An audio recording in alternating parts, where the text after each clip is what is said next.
Ain't no ways back to you know, maybe. Sure.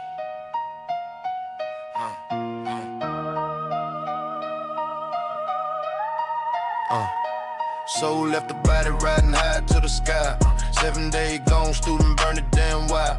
Came back floating, no shell for the soul. Hopped in the beggar, now I'm limping with the pole. Iron crutch, click, clack, full of that heel. From handsome master to the street beggar, keep it real. Meditating masterly in the zone, deep trance. Soul projection leaving me hanging like plants. Told a young and guarded frame for 7 days straight. I'm ghosting to heaven, don't let nothing go to waste. Student out and got you master, I won't slip. But day 6 hit, mama sick, heart start to rip. Panic mode, thinking he gone for good, ascended. Lit the fire quick, by the ash, then he dip. Least soul floating back, 7th day on the dial. Looking for his flesh, nah, just smoking the spider. Spirit panicking, about to fade into the void. Spotted roadside beggar, just croak, still warm joy. Soul left the body riding high to the sky. 7 day gone, student burn it damn wild. Came back floating, no shell for the soul. Hopped in the beggar, now I'm limping with the pole. Iron crutch, click, clack, go full of the heel. From handsome master to the street beggar, keep it real. Woke up in the wreck, smelling like death in the street. Lame leg, dragging 9 stick, now that's my beat. Used to be fine, I crooked, dirty face, beard wild. But power still there, go to hanging, healing the child. Poor folks come running, sickness got them weaker. I pour that magic juice, make the strong out the meeker. Student thought they lost me, but I'm back in new skinner. Beggar on the outside, immortal deep within her. Life lesson hard, attachment to burn you quicker. Body just a ride, soul the one that sticker. From heaven trip to gutter flip, still spitting that truth. They keep wide forever, I ain't crutching the booster. Yeah. Hopped in the beggar, still winning. Soul survivor, Memphis to the heaven spinning. Project Past style, but Chinese myth twister. Iron crutch clicking, can't nobody resist.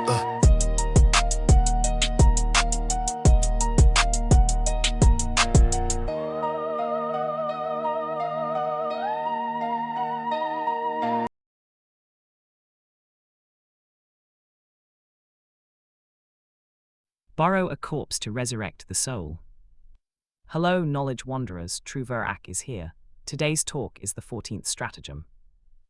It means taking something old, unfashioned, abandoned then revive, update, polish, giving a new life, new purpose or modern twist. Choose an institution, a method, or even an ideology that's been overlooked or discarded and make it work for you. Bring back something from the past by reimagining its purpose, or take old ideas, customs, or traditions and reinterpret them to align with your vision. Gap had been having a tough time for years, becoming just another outdated mal brand, with sales dropping and losing its cool after the 2000s peak. But with new leadership starting around 2023-2024, led by CEO Richard Dixon and creative input from Zach Posen, the brand took a page from its classic 90s playbook, think logo hoodies, jeans, and that clean heritage vibe, and gave it a new life. They launched high-profile collaborations like the sellout drops with DOEN, went viral on TikTok thanks to influencers, gaining hundreds of thousands of followers, used updated sustainable materials, and ran campaigns featuring stars like Parker Posey that mixed irony, nostalgia, and modern trends. This revitalized Gap into a trendy name that Gen Z loves, leading to sales growth and a cultural buzz, showing that heritage can thrive when it's refreshed thoughtfully. Polaroid was almost wiped out after the digital age caused the original company to go bankrupt in the 2000s, leaving instant film as a thing of the past. The new Polaroid, which rebranded from Impossible Project in 2017, took that nostalgic ghost, the classic instant photo charm, retro camera styles and physical prints, and infused it with fresh energy through modern upgrades. Sharper lenses, app connectivity for sharing, eco-friendly film, limited edition collaborations with fashion and influencers, and campaigns that combat screen fatigue, like the 2025 Camera for an Analog Life initiative featuring the flip camera. This strategy made it super popular with Gen Z for its aesthetic social media content while also attracting nostalgia lovers, boosting market growth and transforming a supposedly dead format into a lively cultural icon. Here is an algorithm called Resurrected Trust. Input upcoming or expected genAI misinformation issues, like election deepfakes, health myths, or climate denial through synthetic media, audience-focused demographics at risk of specific narratives, accessible corpses, inactive traditional resources such as legacy media collections, historical organizations, community leaders, classic formats. Steps. Identify the corpse, scan for revivable trusted assets. Select old, familiar, or underutilized elements with inherent credibility but faded modern relevance.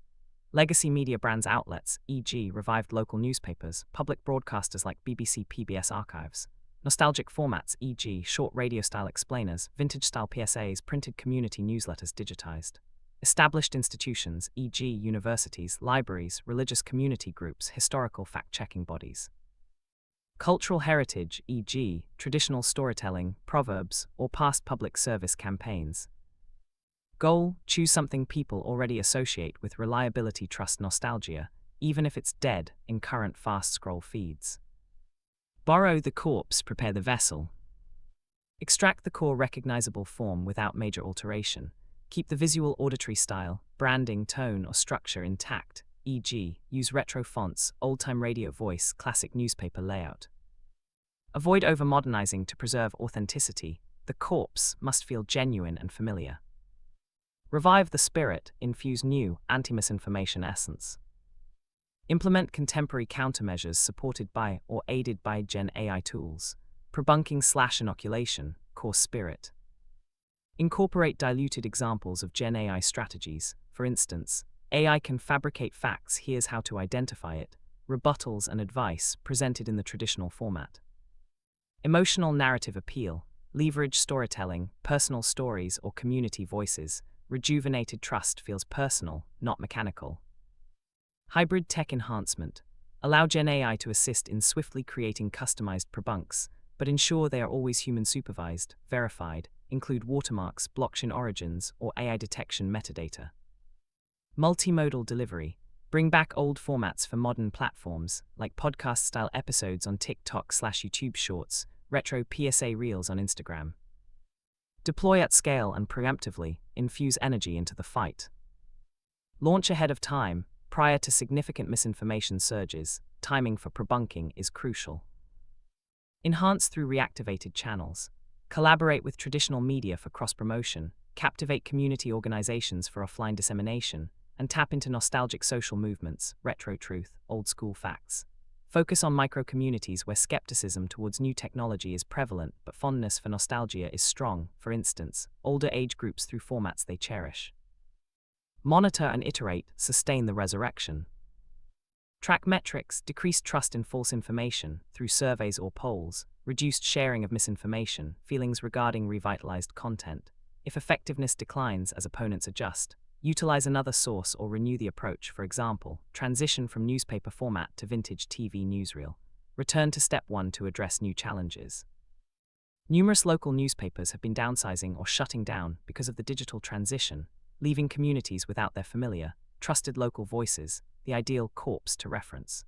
Furthermore, with increasing worries about AI-generated local election misinformation, such as synthetic videos of candidates making inflammatory statements or fabricated community scandals, some revived outlets and collaborations brought back traditional newspaper formats. They breathed new life into the medium by introducing weekly or bi-weekly truth check inserts or dedicated sections, straightforward explainers on how to identify genAI indicators like inconsistent lighting in deepfakes, unnatural speech patterns and metadata checks, inoculation prevalent local threats, namely, AI can fabricate town hall footage here, how to verify sources, and human-verified local fact checks. These were made available digitally, through revived e-editions or community apps, and in print for older readers who prefer the familiar masthead and layout. Collaborations with organizations like Rebuild Local News expanded their reach, highlighting that without local journalists, deepfakes remain unchecked. The nostalgic, community-focused style fostered emotional trust, overshadowing fakes by making reliable information feel homey and accessible, resulting in noticeable decreases in shares of dubious local content in pilot areas. It's a low-tech, high-trust rebirth that avoids endless unmasking. In a lot of places around the world, like some parts of the United States or the Philippines, and even indigenous groups or rural spots everywhere, that old way of elders telling stories or passing down family advice has kind of died out as the main way to get reliable info. It feels like this trusted, everyday kind of truth sharing has just become a thing of the past, almost like it's gone cold. I think that's part of why people miss it now. With all the personalized AI stuff spiking not long ago, deepfakes made just for you or chatbots pushing lies about health or elections right into family WhatsApp groups, something had to give. These initiatives started popping up to bring back that oral storytelling thing. They made short audio clips or podcasts, or even just community meetups where people could talk it out. Elders would share these timeless proverbs or stories about how to spot the truth back in the day. Like they would say we used to ask neighbors and double-check things, and it's sort of the same idea with AI today. Then they would connect it to now, warning that AI can copy voices so well, so you have to verify with a few sources or even call someone to make sure. It was all recorded by people, with only a little AI help for editing or writing it down, but always someone watching over it. They shared these through local radio stations that got revived, or family chains on WhatsApp, church gatherings, or libraries that turned into these spots called truth hubs. In areas dealing with twisted history or fake election videos, it brought in this emotional side, like remembering grandma's wisdom, which helps push back against those smooth fake stories that play on fears or split people up. The programs really focused on building trust in the community instead of relying on tech all the time. It helped cut down on how much people believe those personal fakes, especially in groups that are more at risk. This whole revival feels emotional and cheap to do, rooted in real heritage that AI cannot really fake in an authentic way. Some parts of it get a bit messy to explain, but that's the gist. The whole idea behind this Resurrected Trust algorithm comes from some old stratagem about borrowing a corpse to bring back a soul. It is kind of clever for dealing with all the disinformation stuff in this genAI time. Instead of running after every single fake thing that pops up, like deepfakes or those made-up stories that AI spreads so quickly, why not use something people already trust, but do not pay much attention to anymore? You know, like bringing back those old local newspapers that are getting smaller, or the classic public service announcements from back in the 80s and 90s. Those had a real punch to them. I think the first step is finding the right old thing to revive. It has to feel familiar and reliable, something that brings up good memories. Maybe community elders telling stories the way they used to, or formats from older media that everyone still thinks of as solid. The key is not changing it too much. Keep the look and the tone just like it was so it does not seem fake itself. For newspapers, stick with those retro fonts and the simple layout. For PSAs, use the dramatic voice and basic graphics. Elders should sound folksy, like they are just chatting. Then you put in the new stuff to fight the misinformation. This is where it gets proactive, I guess. Like prebunking, which means showing people weak examples of AI tricks ahead of time. For instance, explain how AI can make voices sound perfect but there are glitches to watch for, or how to check sources properly. That way folks are ready before the real fakes come along. Mix in some emotional stories from real people, tips on reading things sideways or using tools to verify content. And yeah, a bit of genAI to customize it fast, but always have humans checking to keep it trustworthy. It seems like deploying this has to happen early, before elections or crises blow up.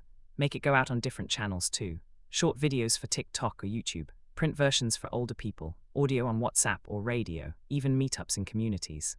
Partner with local groups or old media outlets to spread it where trust in new tech is low, but people like the nostalgic feel. One thing that stands out is how this flips the script on AI's speed and cheapness. Fakes might seem fresh, but they lack depth, while these revived things feel rooted and human.